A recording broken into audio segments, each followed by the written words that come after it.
Zdravo, ljudi. Danas ćemo govoriti o veoma zanimljivoj temi. Dugo sam željela da je podijelim, ali nisam imala vremena. Danas započinjemo nove stvari, plaćanja, bankarske usluge i lutrije s našim partnerima i još mnogo toga. Napokon uredili smo novu infrastrukturu u našem prostoru u poslovanju.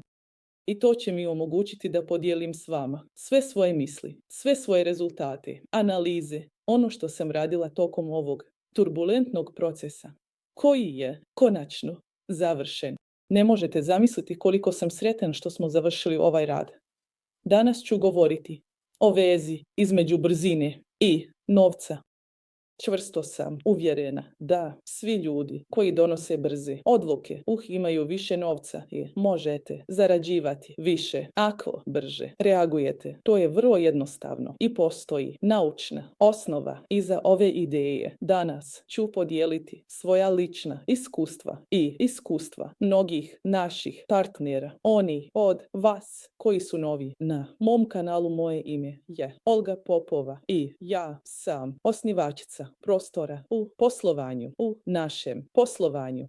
Hiljade ljudi širom svijeta zarađuju na marketingu i oglašavanju. Ispod ovo videa su naši linkovi. Molim vas, pridružite nam se. Molimo vas da podijelite ove informacije sa svojim partnerima, dajte im priliku da postanu bogati i da imaju svoj pasivni, izvanredni prihod od oglašavanja i marketinga. Dakle, o brzini i novcu, o financijskim rezultatima. Uvijek sam znao da ako nešto radim, ako biram između raditi i ne raditi, bolje je raditi. Na primjer, ići u šetnju ili ne ići. Bolje je ići naravno. Sada ne govorimo o nekim drogama ili nečemu sličnom.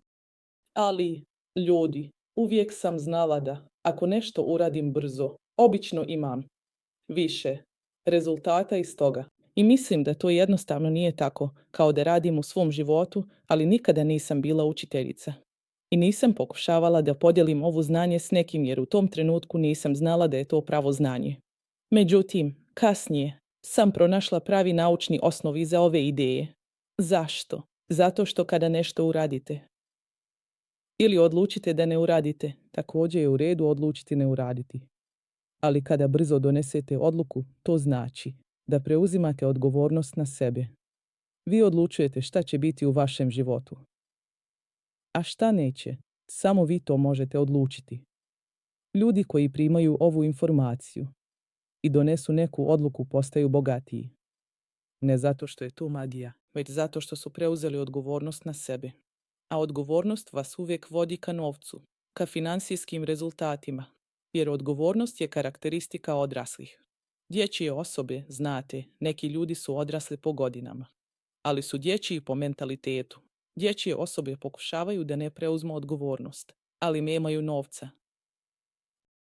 Još jedna stvar, nemaju seks, jer je normalno da djeca nikada nemaju novac, nikada nemaju seks.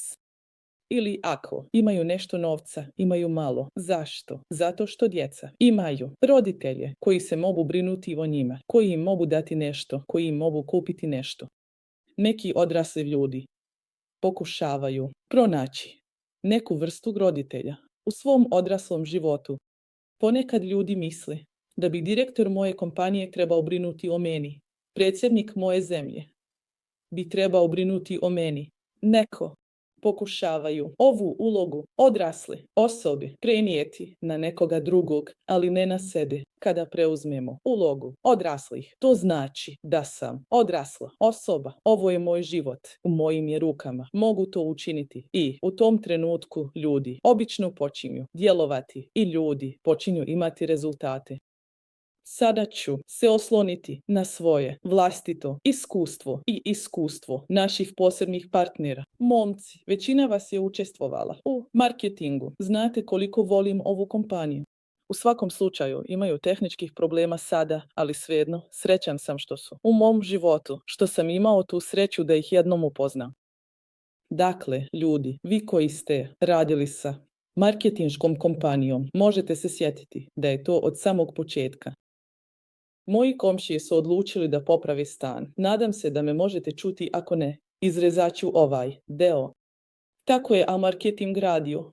a zatim su se suočili s nekim tehničkim problemima.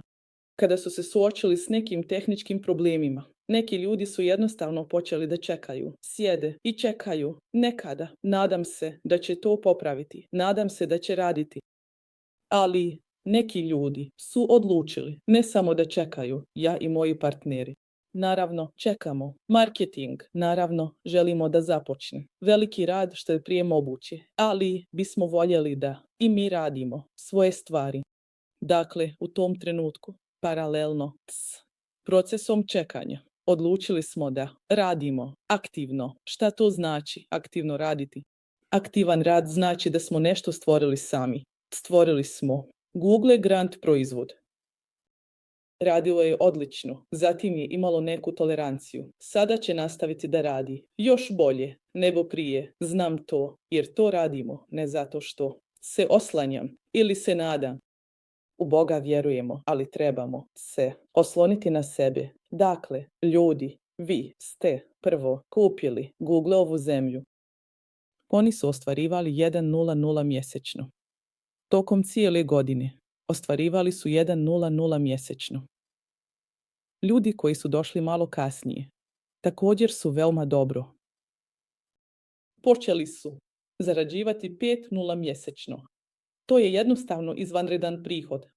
I tokom cijele godine su to radili, a sada će nastaviti.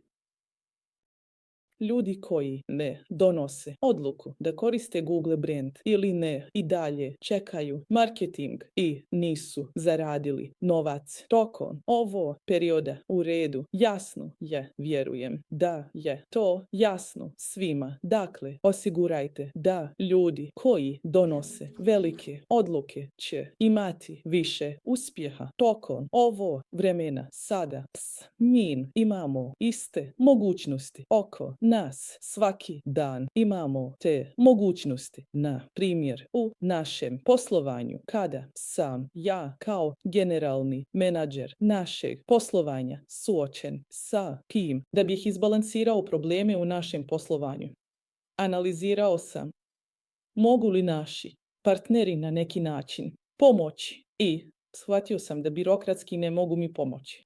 Moram da uradim dokumente. Ovo je moja kompanija. Moram da uradim dokumente. Moram da razgovaram o svemu sa bankama. Moram da uradim mnogo stvari. Ali u tom trenutku odlučila sam, u redu. Dakle, sada ćemo popraviti sve ovo. Ali ako vas mogu vidjeti, mogu jednostavno nastaviti raditi mnogo stvari. I rekao sam, ljudi, molim vas, ne, prestajte. Imamo ovo, ali imamo i tog partnera. Možeš raditi ovdje, možeš raditi ovdje, možeš raditi to, to i to. Sve te stvari možeš raditi. Dakle, molim vas, učinite to najbrži partneri. Su počeli i počeli su zarađivati. Na primjer, imamo sada našeg partnera. Rekao sam vam, pridružite se. Aktivirajte svoj račun. Danas nećete imati bonuse. Napravili smo lutriju. Kada ljudi aktiviraju svoj račun moći. Tada. Rekao sam momcima da imamo novog partnera, moj svijet, to je bez ikakvih ulaganja. Možete raditi s mojim svijetom, možete to započeti odmah. Započnite odmah, primati svoj novac nazad od svakodnevne kupovine. Ako počnete to raditi, dobijat ćete veći prihod. U redu, neki ljudi su reagovali, počeli su to raditi, dok drugi nisu. Isto je bilo sa iMarketingom, isto je bilo sa Google grantovima, isto je sa svim našim partnerima koje imamo sada.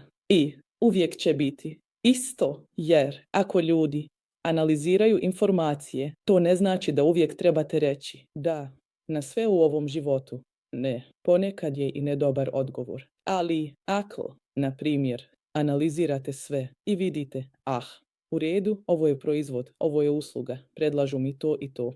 Analizirali ste sve i donijeli odluku. Ne, ovo nije za mene. To je također u redu. Apsolutno. Ali ako ste analizirali, sve razumjeli sve i odlučili da ja sam unutra, želim se pridružiti, ne gubite vrijeme. Tokom ovog perioda, koristeći novac, vjerujem da je to svima jasno.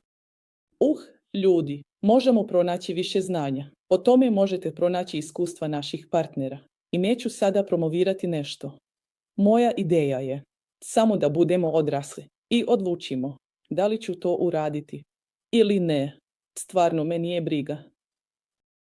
Obje varijante su u redu, ali ovo je glavna odluka koja je donesena. To je karakteristika odraslih, a odrasli uvijek imaju više novca, više zabave, više uživanja. Hvala vam puno na vašem vremenu. Nastavit ćemo dijeliti jer je danas veoma aktivan dan, a u našem poslovanju se dešava mnogo novosti.